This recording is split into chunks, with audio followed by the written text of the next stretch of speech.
Sex is an area that in Christian circles it's rarely talked about. If you're not getting along, you're not likely to come together sexually. But if you're not coming together sexually, then you're probably not going to get along. When should we talk to our kids about it? Welcome to the Grace Marriage Podcast. I'm Brad Rhoads. And I'm Marilyn Rhoads. We're here to help you build a marriage that's stronger, more connected, and full of grace. I'm Rick Dayton, joining Brad and Marilyn as we bring you weekly conversations designed to inspire and equip you to live intentionally in your marriage. We'll share practical tips, powerful stories, and strategies to help you and your spouse grow closer and thrive together. So whether you're just starting out or have been married for years, there's always room to grow. Let's do this together. This is the Grace Marriage Podcast.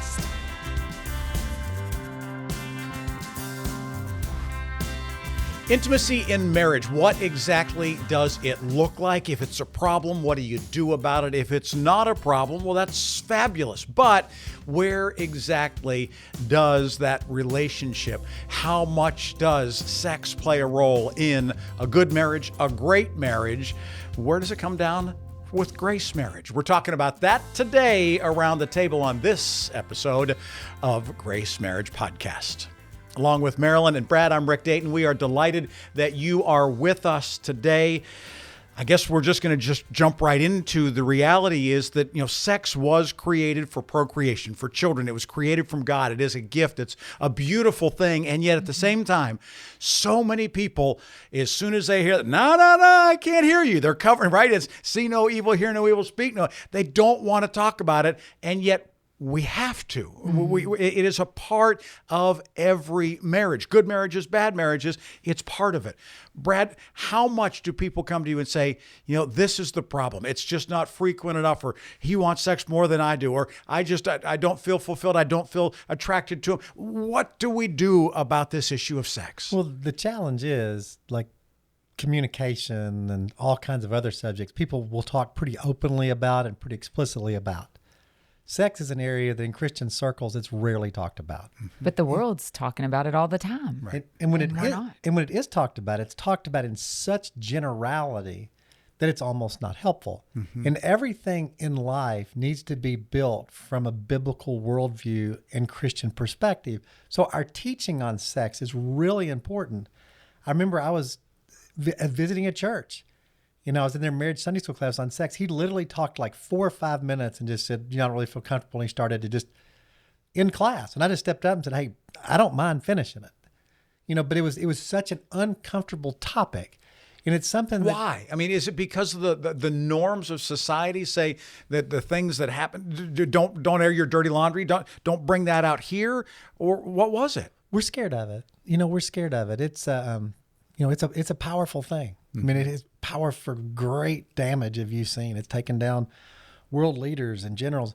It has great power within marriage. So people are kind of afraid to handle it. Mm-hmm. And people don't really like criticism. So they almost want to avoid topics on sex because a lot of times it opens different church members. Oh, you shouldn't have said that. Once we had our church is Pleasant Valley Community Church, and we had the Pleasant Valley Marriage Sextacular. So what we did was we did a marriage retreat all about sex. Well, I had some real pushback on the name, but I said, look, marriage, sex, spectacular. If you find anything biblically or theologically wrong with my name, I'll change it. But until then, I like it and we're sticking with it. Mm-hmm. But when you bring up stuff like that, it opens yourself up to criticism. And we covered all kinds of different, and it was one of the most helpful and enjoyable retreats we've ever done. Right. Marilyn, where do we, as a society, think it's okay to talk about this on Netflix and on HBO and all those sorts of things, but we don't think it's okay to talk about it in our church? Mm-hmm. It's not okay to talk about it around our dining room table with our spouse. Mm-hmm. How have we gotten to that point, do you suppose? Well, I think part of it is there's a lot of pain. A lot of people have had abuse. They've come to marriage with skewed views mm-hmm. of sex because we're not talking about it mm-hmm. in the church. And so that has contributed to no one wanting to talk about it mm-hmm. because it's so complicated. It is a complicated subject. There are so many pieces to the puzzle that make it challenging. Physical issues I mean, there are so many barriers to having a healthy sex life within marriage. You know, and one, I can't remember which pastor said this, but it's like, you know, the enemy will do anything he can do to get you in bed before you're married. But once you're married, he's going to do anything he can to keep you apart. Interesting. Not coming together when you are married, because it's so powerful. It's such a beautiful thing. But people have bring to the marriage physical issues, sexual abuse in their past, things that how they've learned about sex. Well, sex is also emotional. I mean, it's far more than just the physical things, right? Exactly. That there's a lot of emotional things that perhaps come along with that as well. Right. So What do we do with those? I mean, when people come to you seeking counsel, are they willing to talk about it? And sometimes do you find yourself saying, whoa, I didn't see this is where this particular session was going? Not usually. And a lot of them have issues in that area, but it's kind of embarrassing, so they won't go there. Because people. So what, you have to then ask to get to that Well, point? it's tough because they have to be willing to kind of let you counsel with them and talk through them with the issue. But a lot of them, they'll talk to you about all their issues, but they keep the sex issue walled off because it's sensitive, it's weird, it can feel But embarrassing. don't all those other things lead to potential problems in the area of sex in your marriage too? Yeah, it really all They works do, together. The deeper and the better your communication is, typically the better your sex life is, the better your sex life is, typically the better communication is. There's a real synergy around marriage. When things are going well, it tends to make everything else in marriage go well. When one thing goes poorly, oftentimes the couple will let everything else go poorly too. So that's why I say, like, if your sex life isn't going well, keep communicating. Well, which came first? I mean, this is the old adage, right? Chicken and the egg kind of thing. If your sex life is great, you feel attracted then to your spouse. You feel connected to your spouse. You feel like you're willing to open up to your spouse. If it's not, you don't. And if that doesn't happen, then neither does something later on potentially that evening. I mean, so which did come first? It varies from relationship to relationship, you know. So sometimes it may be they're communicating decently, but one of the spouses is tired and stressed and they're not just coming together, and then it hurts your communication. Sometimes, you know, one spouse isn't a great communicator, or it can be a little too strong in the way they talk, and it offends and hurts the sex life. So I don't think when you say which came first, I think it really is individualistic to both marriage. It's both. Got it. it's both. One feeds the other, and the other feeds this. So if you're not getting along, you're not likely to come together sexually. But if you're not coming together sexually, then you're probably not going to get along as well too, because it's all connected. You know, Paul talks about it's a mystery. It's beautiful, but there's a union. The physical union creates an emotional union as well, and an emotional union draws the physical union. So those. And one thing I think's hurtful is it's like a need, like you have to have it. It's like, you know, like I'm not going to get my needs met. And I don't love the word need because, you know, there's been seasons that we couldn't come together at all because of health issues for pretty long periods of time. Right. Well, does that mean we have to have a bad marriage? Does that mean we can't be close? We can't have a So you're saying that word need suggests then that something is lacking, and therefore the rest of your marriage is and that word impacted by it. need suggests that if Marilyn is sick for a long period of time and we can't come together, and it's my need, well, what do I do? Right. You know, so I think that you just have to realize that sex is important, but it's not everything. Right. It is not everything. And you can have a good marriage even in seasons of health issues and difficulties, and you can really enjoy one another. So I think sex is important, and it's often under-prioritized. But for some, it's over-prioritized, and they assume that if we can't really have the sex life I want, we can't have a decent marriage. Right. When people have kids are young. Kids' sleep schedule is irregular. Somebody gets sick in the middle of the night, right? You sometimes have this resentment of, wait a second, this was the one night that we were going to be able, you know, to get away, that we were going to, the kids were in bed, or grandma and grandpa had them, or whatever, and then something comes up and somebody comes home. I mean, it's easy for resentment to creep into that situation. You don't want to be mad at the kid, but you feel like this is not the way it was supposed to go. How do you deal with the fact that your expectations, that bubble was burst, and you're disappointed, but you don't want to take it out on the other person? Sometimes we do. Sometimes, how do you deal with that? I think it's really important because that happens to all of us, where you have a plan and your plan gets messed up, and then someone has an expectation that this is going to happen and it doesn't happen. I think it's really important to, acknowledge, man, this couldn't have happened today and we wanted it to. So let's make a plan. When can we make it happen soon? So are you talking about scheduling then? Mm-hmm. Are you literally, what? I mean, we've talked about you someone know? being intentional about other things. Somebody says, wait a second, you're going to schedule sex? How can that possibly, it's not spontaneous. It's not.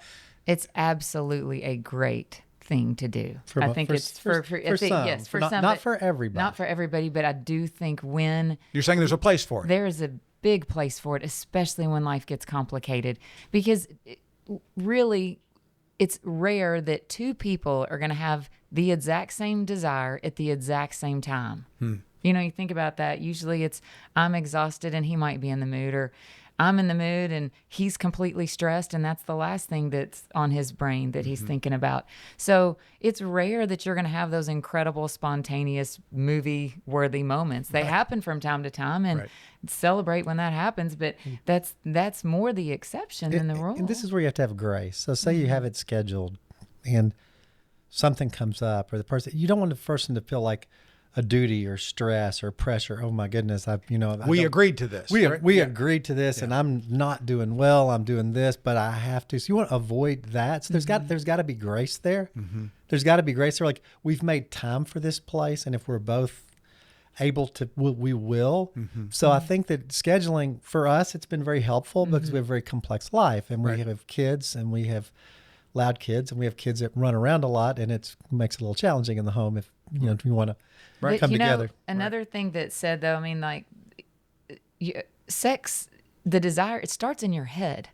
So if you're planning for it, your actually desire is going to grow if you know that you've got it on the schedule and this is the Just time. like you're looking forward to vacation that's coming up at the end of July, right? You can't wait to go to the beach together. Right. It's the same kind of thing. So it doesn't sound romantic, but in fact, it actually, I think, builds desire when it's on the schedule. And a friend of mine said, the test of spiritual maturity in your sex life is how you react when things don't go like you want it to go.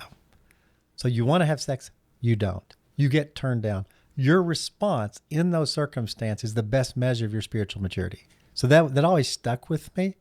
So if you pout, you say kind of mean things, you do this, you kind of give your spouse a silent treatment, that's not a sign of spiritual maturity. Interesting. I think it's also important because life is so full. This is one of those things that falls by the wayside. We talk about how marriage is the thing that falls by the wayside when life's busy, kids, work, just everything. So with this, it's important to save energy, save a provision of time and energy, because it's an important part of your marriage. So plan and save time for it, because if you're too spent and too tired to ever have a desire, then maybe your priorities aren't necessarily in the right place, because you want this to be, there's a beauty in it, and it really does when you come together and have intimacy together. It is so nourishing to your marriage. So it's important. And we talked about how couples, when they meet with me, they'll be hesitant to talk about their sex life. Right. Well, they're hesitant to talk about their sex life with each other as well. So communication. So it's not just the third party. It's not just the third party in the room. Yeah. It's just it's a sensitive topic. Oftentimes they have past hurts. They have a lot of complications. They just don't talk about it. But when you can get over that barrier and talk openly with no condemnation, so say, well, I would love to do this, and well, I'm not okay with that, or I would love to have this Friday night. Well, Friday night we've got these things, but they can talk openly. It really helps the sex life. But for some reason, it's not talked about very well with third parties or third party professionals, and it's not talked very well within couples, and it's not talked about much in the pulpit either. So there's a reason marriages don't fully enjoy the gift of sex as God gave it to them in marriage. Right. And another, if you're struggling to talk with your spouse about it, this is another subject. It's like money. We feel defensive to have discussions about sex. Brad and I have read books together. That's a neutral when we talk about bringing in a third party to talk about it, but find a good book I mean, on do you sex. literally read it do together you out read loud. it together out loud? Yes, Not out you loud. read it and then he reads it, and well, 2 weeks one later you thing- talk about it? Right. You can do it that way, but one thing, I love to be read to. He hates to be read to because he gets distracted and can't pay attention. So then you do the reading, he you reads listen? and I listen, and then we'll talk about it. So that's something that we've done with a couple of books in the past, and that's a neutral way to. It's not like someone's coming with an agenda in mind. You're reading through a book together and discussing it, and you learn a lot through that. And a lot of times people's pride is wrapped up in sex. So like if they're feeling upset or bugged or bothered, well, I'm good. I'm fine. I don't, it's just like they don't want to talk about it. So it is really big to have the humility to share on both sides of things. Is it accurate to say that during the course of your marriage, just because things start out great doesn't mean it's always going to be great? And just because things don't start out very well doesn't mean you're always going to be in a rut. Is that fair? That is fair. It's I mean, Even with sex? Yeah, if it's sex and marriage itself, it has peaks, it has valleys. Life has peaks and valleys. I mean, like that period when I talked about being anxious, when Marilyn was depressed for a year. I mean, there's just a lot of factors, and a lot of marriage is perseverance. And recognize we're going to have really great times, and we're going to have times we just persevere through and try to be there for So each it's other. not always going to be the honeymoon, whether the honeymoon was great or horrible. Right. That's right. It's not. It's like we're always striving to stay connected together, to do our best to enjoy one another, recognizing that it's going to look different in every season. Like in dating, we talked about for a while, Marilyn cried every date. Was that a ton of fun? No. Did we grow deeper in our relationship together? Yes. Were we probably having a lot of sex at that time? No. But the point is we are together. We are one. Our family's important. We try to prioritize it, try to come together as much as we can, but recognize there are a lot of seasons. But also, if you can get to a place of healthy communication about sex, the beautiful thing is it gets better and better with time. You talk about peaks and valleys, but it does. It really can. Yeah, people don't realize that as you mature in marriage, sex, if you do pursue one another and you do grow in love with one another and you grow deeper roots together and you've been You're through both so much together, selflessness in this. everything is sweeter, including sex. And frankly, everything's more enjoyable, including sex. When should we talk to our kids about it? Early and earlier How than early? You don't mean time of day. You mean when they're younger. when they're young. 5:30 a.m. or something. But seriously, when? Do you know? I mean, it's because uncomfortable to talk maybe your spouse about it, but talking to your kids, I mean, a lot of people say, whoa, wait a second. We did. I- How old were we when we did talk to them? We started because of social media and technology. I think at age 5 and 6, telling your child 3 and 4. I mean, Brad and I have talked to people. The first time they saw a piece of pornography is at 6 years old, 7 years old. So with kids, I think going ahead and saying, if you see something with your eyes that before you even have the whole talk with them, these are private parts, and these aren't, these are for your eyes only. And if you see something that shows, because we want to protect, I mean, you're having to come at it from that angle too. Right. So when they're little, I think you begin to talk to them about their bodies very young, and then it moves into more specific. moves So into maybe more like specific sex. these are private parts. These are this, so that protecting it. But as they get older, more about God's purpose of sex, what sex is, sex create babies. We had like a talk, and a lot of times how effective the talk is with like our son was. Did you talk to your son and you talked to your daughters, or did you do it together? She talked to daughters. I talked to our son. We took him away for a weekend, and when I took my son, now he was uniquely immature for his age. That's kind of runs in our family. So I took him, and we went through the whole process, and it seemed pretty worthless because he was just like grossed out by the whole thing. why are you talking about Why are you talking about this? But it was good we talked to him about it, but, Right, we because- had to revisit it later because his emotional capacity wasn't there. Right. But he was going to hear it. We wanted to hear it from us first. And we knew he was going to hear it at school, or he was going to stumble onto this. So, and I talked to him about guarding his eyes, and if you see something, come talk to us about it, because it's just really prevalent that our kids are going to be introduced to sexual things before we want to talk about it. Right. And the widespread use of porn among our younger generation is tragic, and it's a major detriment to marriage enjoyment. So it's like really fighting the porn thing early with your kids. Tell them it early. Put up, guardrails and everything else, because And I've got a friend who does premarital counseling for college students. He said when people are engaged, he said, I've stopped asking them if they look at porn. I said, how long have you been looking at it and how deep are you in it? And he said, it's sad. It is so normal, even in Christian circles. So it doesn't have to be that case, but it's like we really need to get on it early as it relates to our children.